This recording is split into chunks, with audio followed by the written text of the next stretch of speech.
Hi, I'm Jen, welcome to the channel. My niece Toria absolutely loved the Fitwaffle's Kinder Cookie recipe, so if you haven't already, go get your over to her channel and check out her delicious recipes for yourself.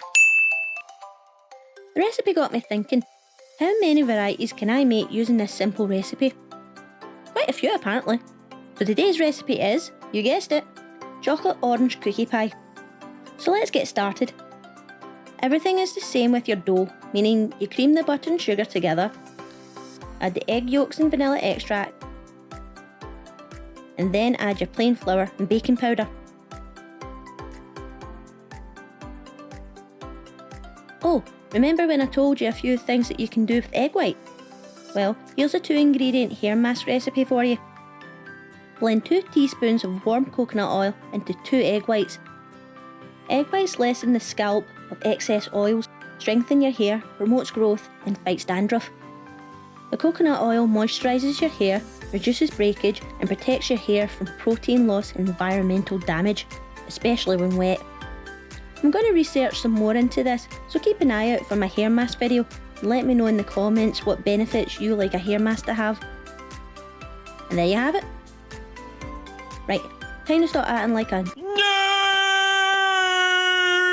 and back to the cookie pie. Once you have your dough ready, cut up 1 bar of chocolate orange and add it to your dough.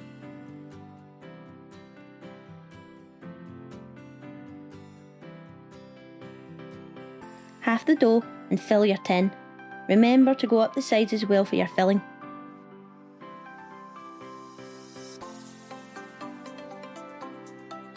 I'm adding 3 teaspoons of orange extract to 300 grams of milk chocolate spread and 2 bars of chocolate orange for the filling.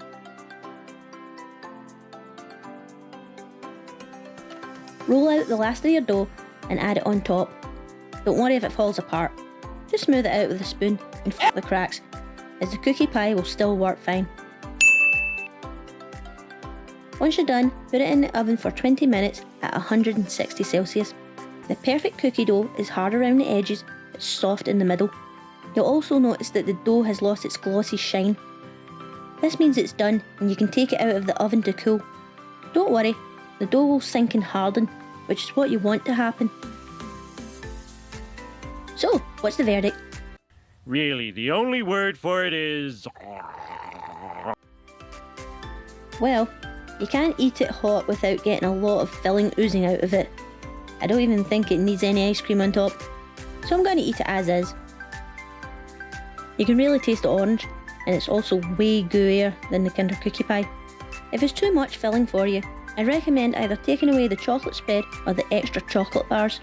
But if you like the filling as is, then I recommend baking and eating the cookie pie in an oven-proof skillet, as it's less messy. This is definitely one of those desserts to share with a big dollop of ice cream on top. Have fun trying these new recipes out for yourself, and I'll see you in the next video. Bye!